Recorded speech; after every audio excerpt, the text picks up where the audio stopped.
Have anybody seen how she looked for real? Right. Have anybody else seen that? Does salad. she look? Is she sweet? Is she broccoli sweet salad? They offering you broccoli salad. They say don't eat after 6 p.m. Right? So intermittent fasting. I don't eat nothing. Now she don't eat once shit. a fucking day. I'm intermittent fast. I'm still fat. It's not just that, bitch. I'm in menopause. I'm 48 years old, bitch. I can't lose weight that easily. Okay? Crazy bitch. Shut the fuck up, You don't know what the fuck you're talking about. Shut the fuck up. You know what? You ain't gonna ante up. I'm going to. Fuck you. Get the fuck up out my goddamn face. Shut the fuck up. Yeah, so that's the thing. Get the fuck You up out sound of like here. Pam on that episode off of of Martin. I can't get a man. I can't get a man. Oh, sweetie pie, didn't nobody tell you? I can't be dropped. But thank you for the $50. Yeah, I was gonna be like, ooh, Thank that's you not for the good. $50, fat bitch. Well, thank you for the $50. It's okay, but at least I know how. But I'm showing where I can put my money where my motherfucking mouth is. Right, and I've Don't done play that that game. Please don't do that. Right, I ban your ass forever, you fat bitch. Well, ban me. Go You're ahead. not even worth it. You're not worth me. Ban me forever. On. Please ban me forever. You're a fat bitch. You ban don't me need forever. You're a fat Please bitch. ban me forever. Please money ban on me. you. Please ban me from this whole thing and ban me forever. Okay, bitch. Please ban me forever. But I'm gonna show you. I let you know. I don't have to fucking just talk shit. I can put my money where my fucking mouth is, bitch. Right, and if you've been here long enough, but all you do is put run my your money where goddamn my mouth mouth and is want all everybody the kiss your time. motherfucking ass. Oh, Supreme Diva. I'm not fucking looking to kiss your fucking ass. Ah, that's You what can it talk is. about, you can talk about how fat I am. You You don't even know me, bitch. You don't know shit about me. Now, I'm not fixing to come up here and kiss your ass because everybody else is asked you doing to do it. anything. I don't give a fuck about what you got to say, bro. Bitch. You eat everything else. I don't eat shit. I don't eat nothing. You don't know nothing about me, bitch. I know that you a fat bitch. Don't eat. That's all you can say, though. What else can you say about me? You don't know nothing about me. Let's bring up the super chat. You gonna play the music?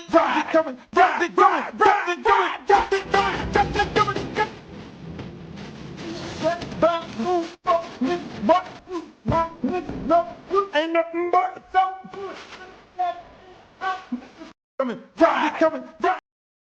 Yeah. I like my hoes. Fat. All right. DJ Genesis Detroit, 50 ball. Get her ass off here and good night. But I'm too stupid to know she can't get her ass off here. No, but you know what? If I can't get up off here, at least I'll say good night. You know what? Let me be a fat bitch, but hey, I put my money where my mouth is. Even if I can't get her up, you know what? Let me just let you know where I'm coming from, so you just know that I'm not like no one trick pony over here. So as much as you can say, to prove I'm a herself fat to me. bitch, I don't or whatever, care. I ain't got this and I ain't got that. $50 ain't a lot. $50 ain't a lot. Listen, bitch. $50 ain't a lot.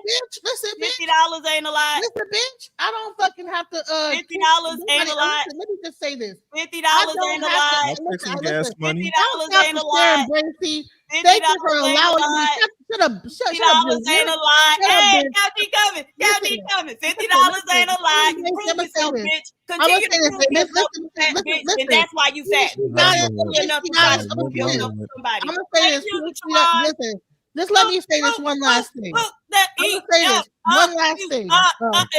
Listen, Sharon Bracey, could you allow me to say one last thing? Oh, good, freak daddy. Listen, I'm gonna say this one last thing.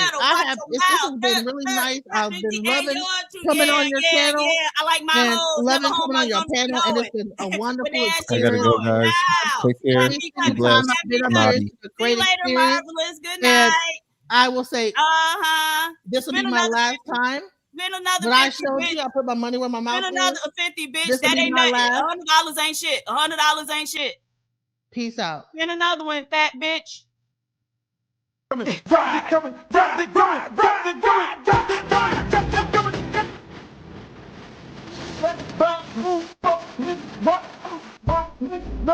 Ain't nothing but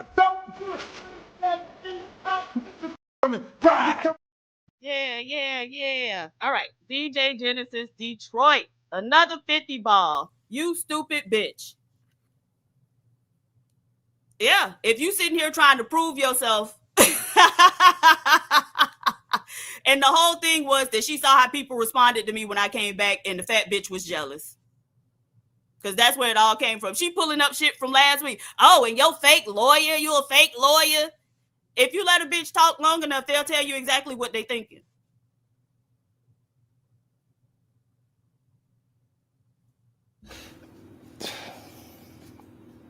Y'all was going in.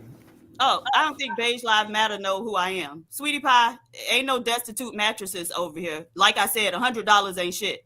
I done banned several people from over this motherfucker just because I didn't want to hear their voice. Right. She is that petty too.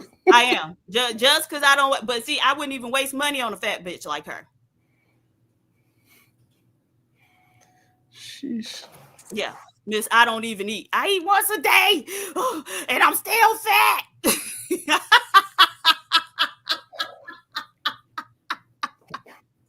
You so I can't stand your ass. Oh, and anybody who interested in seeing how I look, there are pictures of me out there. Go look at them. Go look for them and find them and look at them. All I deal in is truth, baby. It was an interesting night. I don't know if it's a full moon because Happy Ass was wilding out too. She really was. I don't know what. Down there. Hey, Happy. Yeah. The fuck is y'all talking about? It depends, motherfucker. What the fuck you talking about? I treat you well. Come on now. I'm on my Chris Brown shit. Don't fucking play with me, Sharon. Ow. Come on, I'm doing the dance.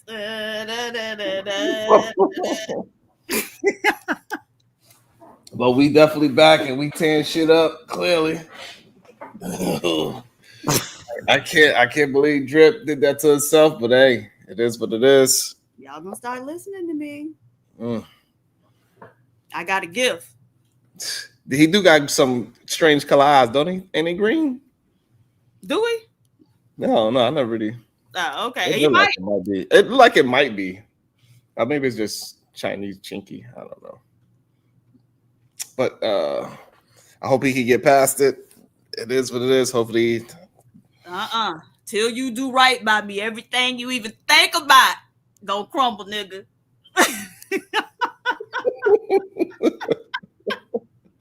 We up out of here. We did a full shift today. We did 8 hours today. I'm doing my best to get back in that algorithm. Thank y'all so much for rocking with me.